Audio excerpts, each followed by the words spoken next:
নাহমাদুহু ওয়া নুসাল্লি আলা রাসূলিহিল কারীম আম্মা বা'দ। সম্মানিত শ্রোতাবৃন্দ, যে যেখান থেকে আমাদের এই অনুষ্ঠান উপভোগ করছেন সবাইকে স্বাগত জানাই। আজকে শবে বরাতের উপরে কিছু আলোচনা করার ইচ্ছা আছে, আল্লাহ তাআলা যদি তৌফিক দান করেন। প্রথমে জেনে নেওয়া দরকার যে শবে বরাত এই শব্দটার অর্থ কী। তো সব শব্দের অর্থ হচ্ছে রাত, এটা ফার্সি শব্দ।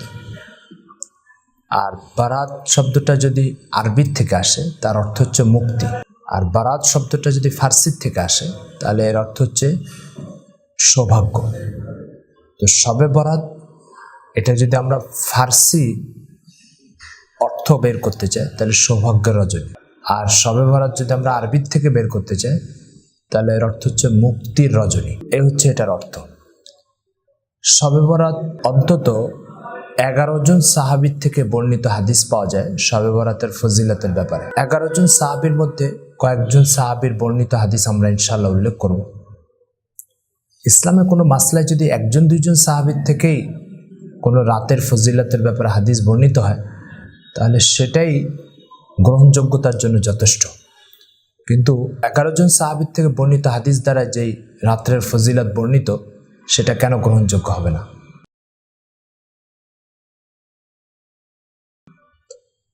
তো আসুন আমরা প্রথমেই এই রাতের ফজিলতের প্রামাণিকতা হাদিসের আলোকে জানার চেষ্টা করি। প্রথম যেই হাদিসটা সেটা হচ্ছে হযরত মুআয ইবনে জাবাল রাদিয়াল্লাহু তাআলা হাদিস। ইমাম ইবনে হিব্বান তার সহিতে এই হাদিসটি উল্লেখ করেছেন।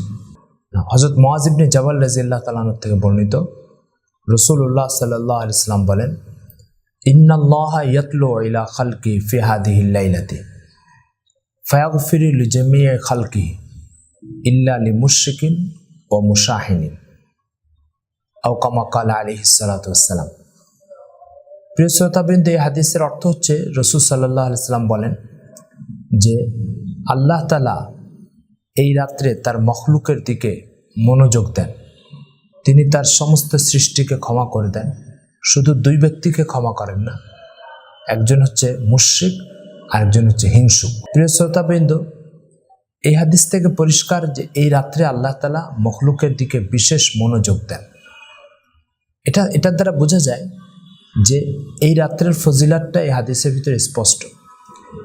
এই হাদিসটা উলামায়ে কেরাম হাসান দরজার তথা গ্রহণযোগ্য হাদিস বলে নির্ণয় করেছেন।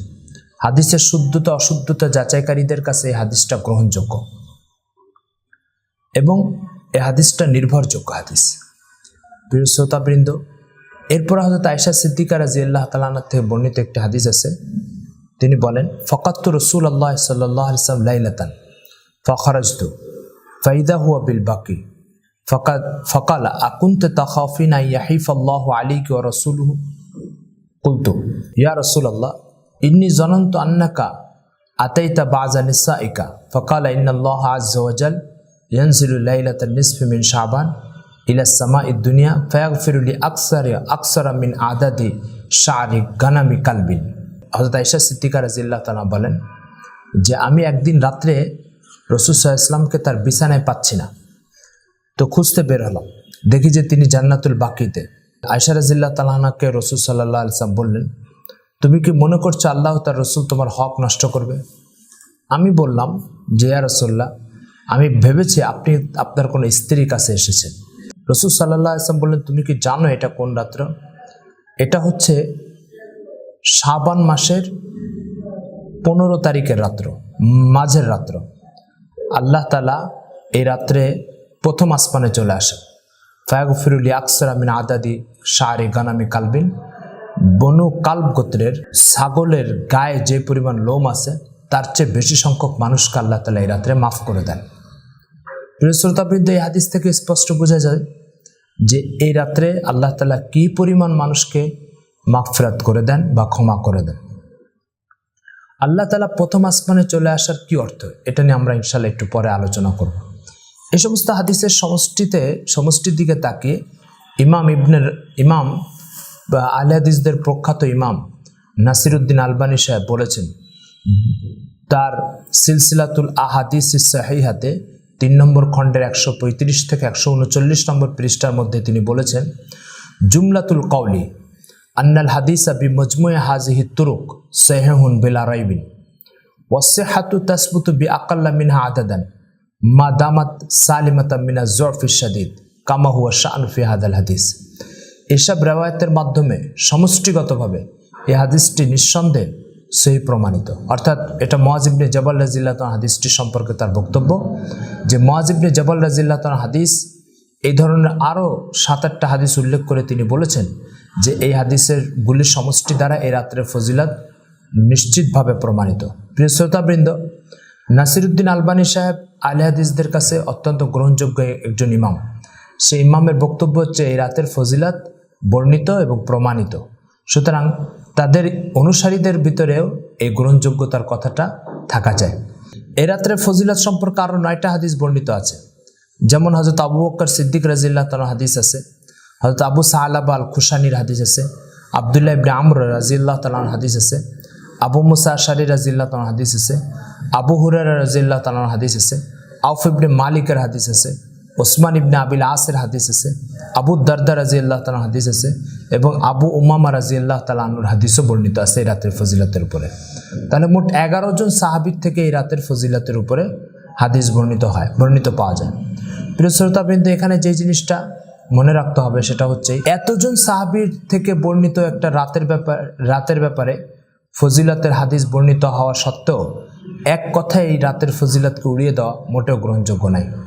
প্রিয় শ্রোতাবৃন্দ, এরপরে যে কথাটা বলতে হবে সেটা হচ্ছে যে আমাদের কিছু ভাইরা এই প্রশ্ন তুলেছেন যে কোরআন হাদিসে কোথাও শবে বরাত শব্দটা পাওয়া যায় না।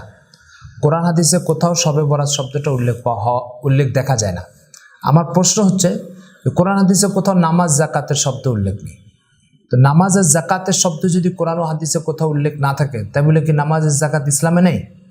হ্যাঁ, ইসলামে নামাজ জাকাত, নামাজ এবং রোজা, নামাজ এবং রোজা, জাকাত নয় শব্দটা, রোজা, এই রোজা এবং নামাজ শব্দটা কোরআন ও সুন্নাতে কোথাও দেখা যায় না। তো তাই বলে কি নামাজ ও রোজা শব্দটা ইসলামে থাকবে না? প্রশ্ন হচ্ছে নামাজ ও রোজার কথাটা কোরআন ও সুন্নাতে সওম ও সালাতের মাধ্যমে পাওয়া যায়। তো ঠিক শবে বরাত এটা ফার্সি শব্দ, ফার্সির থেকে আসছে। এর মূল যে আরবি শব্দ সেটা হচ্ছে লাইলাতুন নিসফি মিন শাবান। এই লাইলাতুন নিসফি মিন শাবান অর্থাৎ শাবান মাসের অর্ধ রজনী, এটা কোরআন ও সুন্নাতে পাওয়া যায় এবং এটার উল্লেখ আছে। এই হচ্ছে তাদের প্রশ্নের জবাব। লাইলাতুন নিসফি মিন শাবান তথা শবে বরাত সম্পর্কে ইসলামের ইতিহাসে আলোচিত ব্যক্তিদের বক্তব্য কি, এ ব্যাপারে একটু আলোচনা আসেন। প্রসিদ্ধ ইমাম আউজাই রহমতুল্লাহ শামের তার বক্তব্য হচ্ছে অর্ধ শাবানের রাতে একাকী নামাজ মাকরুহ হবে না। এটা শামের আলেম ও ফকি এবং প্রসিদ্ধ ইসলামী স্কলার ইমাম আউজাই রহমতুল্লাহ বক্তব্য যে এই রাতের ইবাদত মাকরুহ হবে না। অর্থাৎ তার যুগে হয়তো কিছু লোক মাকরুহ বলেছিলেন, তিনি তাদের কথাকে প্রত্যাখ্যান করেছেন। ইমাম শাফি রহমতুল্লাহর বক্তব্য হচ্ছে যে তিনি তার কিতাবুল উমের ভিতরে বলেছেন দুই ঈদের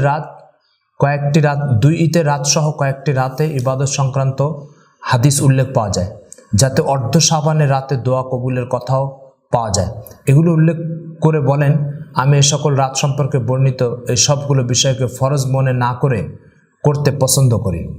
ইসহাক ইবনে রাহওয়াই তিনি বর্ণনা করেন যে তিনি এই রাতের ইবাদত করা মুস্তাহাব বলেছেন, এমনকি তিনি মসজিদে জড়ো হয়ে ইবাদত করার পক্ষে মত দেন। ইমাম ইবনে ইউনুস রহমতুল্লাহর বক্তব্য, তিনি বলেন নবীজি সাল্লাল্লাহু আলাইহি ওয়াসাল্লাম অর্ধ শাবান রাতে ইবাদত এবং দিনে রোজা রাখার প্রতি উৎসাহ প্রদান করেছেন। অনুরূপভাবে হাফিজ ইবনে আসাকির রহমতুল্লাহর বক্তব্য যে তিনি বলেন যে তার জীবনীতে এসেছে তিনি অর্ধ শাবান এবং 2 ঈদের রাতে নামাজ এবং তাসবিহ পড়ে ইবাদত করতেন। অনুরূপভাবে আব্দুল্লাহ আল সামিরি রহমতুল্লাহ আলাইহির বক্তব্য, তিনি তার আল মুস্তাওয়াব গ্রন্থে বলেছেন শাবানের রোজার মধ্যে অর্ধ শাবানের রোজা বেশি গুরুত্বপূর্ণ। এই হচ্ছে ইসলামের ইতিহাসে বিভিন্ন উলামা ইকরামের বক্তব্য এবং সারাংশ। প্রিয় শ্রোতাবৃন্দ, এই রাতে কি করণীয় আছে? তো আমাদের জানা দরকার এই রাত্রে করণীয় কাজের সংখ্যা হচ্ছে 4টা। 1 নম্বর, এই রাতে বেশি বেশি নফল নামাজে দাঁড়িয়ে থাকা। এটা যদি নিজের বাড়িতে একা একই হয় তাহলে ভালো, আর যদি বাড়িতে সে পরিবেশ না থাকে তাহলে আসুন মসজিদে এসে নফল নামাজ পড়তে থাকুন। 2 নম্বর, এই রাতে কোরআন তেলাওয়াত করুন। 3 নম্বর, এই রাতে খুব বেশি বেশি দুরূদ শরীফ পড়ুন। 4 নম্বর, এই রাতে খুব বেশি দোয়ার মধ্যে ব্যস্ত থাকুন।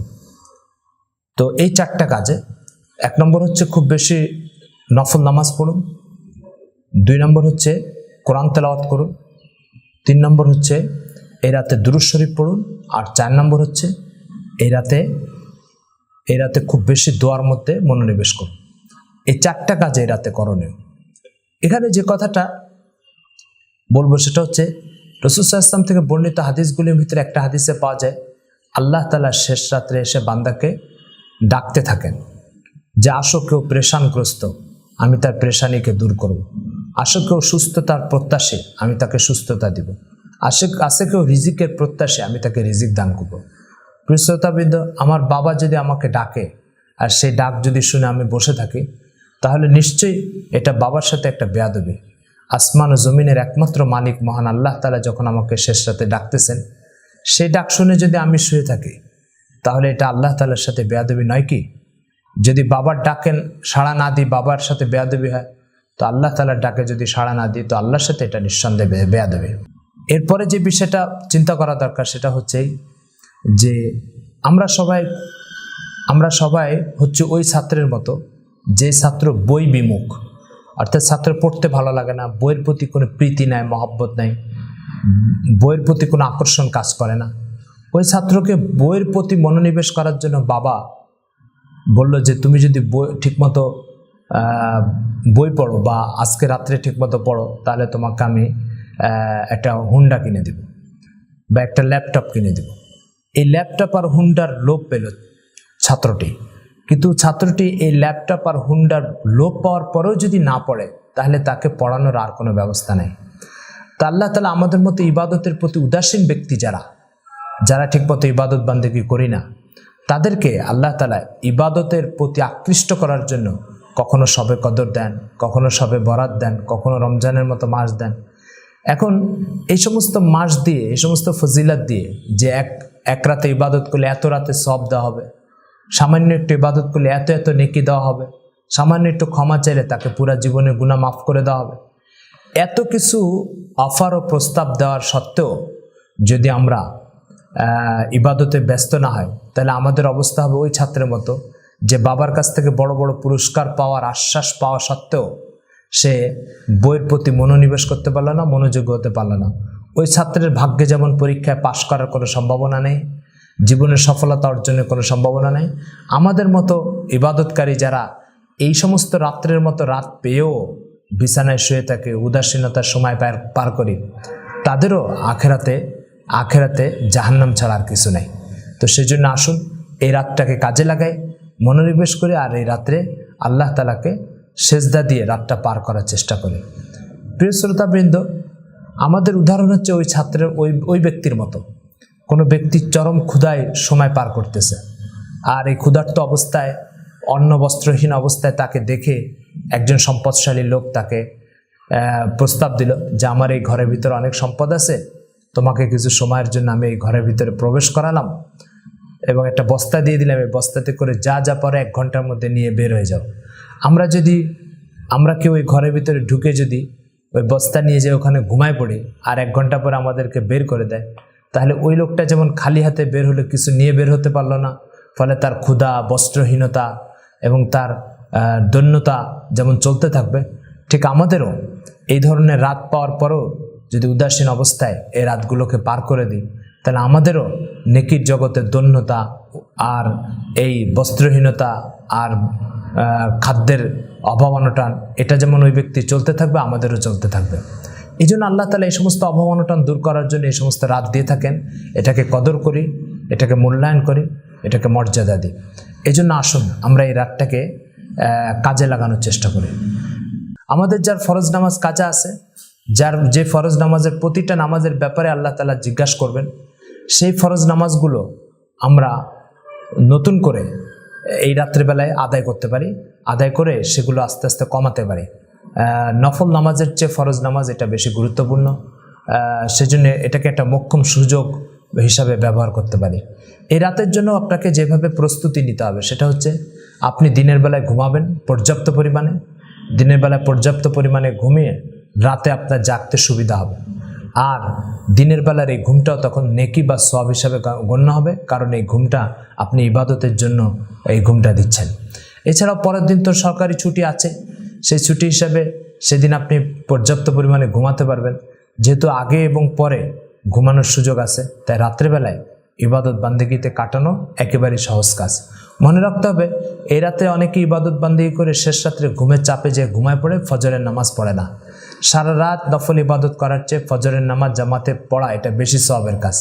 উপরন্তু এক হাদিস আসছে, রাসূল সাল্লাল্লাহু আলাইহি ওয়াসাল্লাম বলেছেন, কোনো ব্যক্তি যদি এশার নামাজ জামাতের সাথে পড়ে আর ফজরের নামাজ জামাতের সাথে পড়ে, তো আল্লাহ তাআলা তাকে পুরা রাত্রে ইবাদত করার সওয়াব দিবে।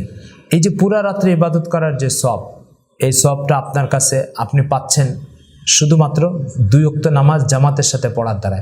যদি তাই হয় বিষয়টা, তাহলে আপনি রাত্রে ইবাদত করলেন, আবার এশার ফজরের নামাজ জামাতের সাথে পড়লেন, তাহলে আপনার এক রাতে একাধিক রাতের ইবাদতের সওয়াব হয়ে যাবে। প্রিয় শ্রোতাবৃন্দ, তা আসুন এই রাতগুলিকে কাজে লাগায় এবং নষ্ট না করি। এই রাত্রে একজন মানুষ আল্লাহ তাআলার কাছে ক্ষমা পেয়ে যেতে পারে এবং ক্ষমা পাওয়ার ব্যবস্থা হতে পারে। যদি আপনি ভাবেন আপনার গুনাহের কারণে আপনি আখিরাতে লাঞ্ছিত হবেন, যদি আপনি ভাবেন আপনার গুনাহ আপনাকে পেরেশান করবে আখিরাতে, তাহলে অবশ্যই এই রাত্রে আপনি ইবাদতে ব্যস্ত হবেন, মশগুল হবেন। প্রিয় শ্রোতাবৃন্দ, যদি আখিরাতে এই রাত ওই ব্যক্তিদের জন্য যারা আখিরাতে ক্ষমা পাবে, এই রাত ওই ব্যক্তিদের জন্য যারা আল্লাহ তাআলার কাছে নিজের মর্যাদাকে উন্নত করতে চায়, এই রাত ওই ব্যক্তিদের জন্য যারা নিজেকে জাহান্নাম থেকে মুক্ত করতে চায়, এই রাত ওই ব্যক্তিদের জন্য যারা আল্লাহ তাআলার সন্তুষ্টি নিয়ে কবরে যেতে চায়। ফলে আপনি যদি এদের ভিতরে হন, তাহলে আপনি রাত্রে প্রস্তুতি নেন, আর যদি আপনি এদের ভিতরে না হন, তাহলে আপনাকে তো যা ইচ্ছা সেটা করতে পারেন।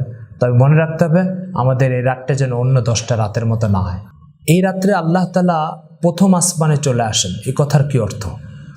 এই কথার অর্থ হচ্ছে, আল্লাহ তাআলা বান্দার দিকে মনোনিবেশ করেন, বা এই কথার আরেকটা অর্থ হতে পারে, আল্লাহ তাআলা তার রহমত বর্ষণ করে বান্দার উপরে। এই রহমত বর্ষণ করা বা আল্লাহ মনোনিবেশ করা, এই কথাগুলোকে এই শব্দে বলা হয়েছে। আচ্ছা, বিভিন্ন হাদিসে পাওয়া যায় যে এই রাত্রে বান্দার আমল আল্লাহ তাআলার কাছে উঠে। বিভিন্ন হাদিসে পাওয়া যায় যে সপ্তাহে 2 দিন, বৃহস্পতিবার আর সোমবার, বান্দার আমল আল্লাহর কাছে উঠে। বিভিন্ন হাদিসে পাওয়া যায় যে দৈনিক সকাল সন্ধ্যা বান্দার আমল আল্লাহর কাছে উঠে। তো এখানে একটা বাহ্যত স্ববিরোধিতা দেখা যায়। এটার অর্থ হচ্ছে যে আমাদের যেমন একটা ব্যবসা প্রতিষ্ঠানের দৈনিকের হিসাব হয়, মাসিক হিসাব হয়, বার্ষিক হিসাব হয়, তো ঠিক তেমনিভাবে আল্লাহ তাআলার এখানেও এরকম দৈনিকের আমল দৈনিক উঠে, মাসের আমল মাসে উঠে, বছরের আমল বছরে উঠে।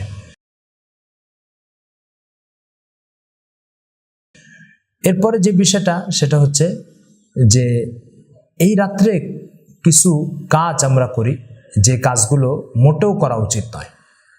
যেমন এই রাত্রে কিছু অনর্থক এবং অপ্রয়োজনীয় কাজ করি।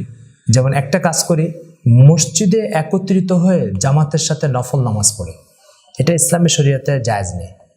মসজিদে একত্রিত হতে পারে এবং একে একে ইবাদত বান্দেগি করতে পারে, কিন্তু সম্মিলিতভাবে নফল নামাজ পড়া, সালাতুত তাসবিহ পড়া, এই কাজটা ইসলামী শরীয়ত সম্মত নয়। এই জন্য এটা পরিহার করতে হবে। এই রাত্রে আমরা বিভিন্ন জায়গায় আলোকসজ্জা করি। এই আলোকসজ্জা, বারামেকা একটা অগ্নি উপাসক জাতি ছিল, তারা আগুনের পূজা করত। ইসলামের পর মধ্যে এসেও তারা এই আগুনের পূজাকে অক্ষুণ্ণ রেখেছিল। তারা এই 15 শাবানে, এই শবে বরাতের রাতে আলোকসজ্জা করত। সেখান থেকে আমাদের সমাজে এটার প্রচলন ঘটেছে। তো এটা শিরকি কাজ।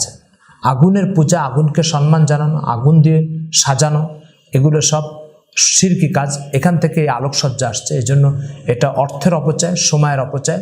এই জন্য এটাকে পরিহার করা একান্ত জরুরি। এই আলোকসজ্জার সাথে এই রাতের মূল কাজের কোনো সম্পর্ক নেই। দ্বিতীয় নম্বর হচ্ছে যে এই রাতে আমাদের সমাজে একটা শ্রেণী আতশবাজি ফাটানোর কাজে ব্যস্ত থাকে। আতশবাজির ভিতরে অর্থের অপচয় আছে, সময়ের অপচয় আছে এবং শব্দ দূষণের কারণে কিছু মানুষের অসুস্থ হয়ে যেতে পারে। এমনকি কিছু অসুস্থ মানুষের কানে যখন এই সমস্ত শব্দ বিকট আওয়াজ যায় তখন তার শরীর আরও খারাপ হয়। সুতরাং এই সমস্ত কারণে এই আতশবাজি ফুটানো এটা সম্পূর্ণভাবে পরিত্যাজ্য এবং নিন্দনীয়। এরপরে এই রাতে আরেকটা কাজ আমরা করি, সেটা হচ্ছে হালুয়া রুটি বানানোর কাজে ব্যস্ত থাকি। হালুয়া রুটির সাথে এই রাতের কোনো সম্পর্ক নেই। এই রাত খাওয়ার জন্য নয়, উৎসবের জন্য নয়, এই রাত হচ্ছে ইবাদতের জন্য।